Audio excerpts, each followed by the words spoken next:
అదేవిధంగా రైతుల మోటార్లు మీటర్లు పెట్టాలని చెప్పేసి ఈరోజు కేంద్ర గవర్నమెంట్ చేస్తూ ఉంది. ఆ కేంద్ర గవర్నమెంట్ మీటర్లు పెడితే రైతుల నడ్డిగిరిగే పరిస్థితి ఉంది. దాన్ని ఉపసంహరించుకోవాలని చెప్పేసి అదేవిధంగా మన రేవంత్ రెడ్డి గారు మొన్ననే 282 జీవోలు తెచ్చిండు. 8 గంటల పరిధిలో పోయి ఈరోజు 10 గంటలు చేయాలని చెప్పేసి తీసుకొచ్చిండు. దాన్ని కూడా వ్యతిరేకిస్తూ ఈరోజు సమ్మె చేయడం జరిగింది.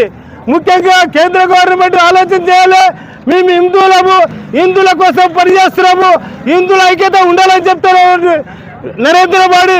ఈరోజు సిగ్గు లేకుండా కార్మికులు అందరూ ఎక్కువ శాతం హిందువులే ఉన్నారు, కానీ హిందువుల కోసము నట్టాట ఉంచేటటువంటి ప్లాన్ చేస్తూ ఉన్నాడు. ఇది దుర్మార్గము. ఈ దుర్మార్గమైనటువంటి పరిస్థితి ఇక్కడ ఉన్నటువంటి బీజేపీ నాయకులు కానీ ఆర్ఎస్ఎస్ కార్యకర్తలు కానీ ఆలోచన చేయాలి. ఏ కంపెనీలో చూసినా హిందువుల కార్మికులు ఉన్నారు, రైతులు కూడా హిందువులే ఉన్నారు. వాళ్ళు రైతుల భూమి నుండి దౌడు చేయడానికి ప్లాన్ చేస్తున్నటువంటి ఈ యొక్క నరేంద్ర మోడీ ప్రభుత్వం. అందుకని ఈరోజు లేబర్ కోడ్లు రద్దు చేయాలని చెప్పేసి మేము డిమాండ్ చేస్తూ ఉన్నాం.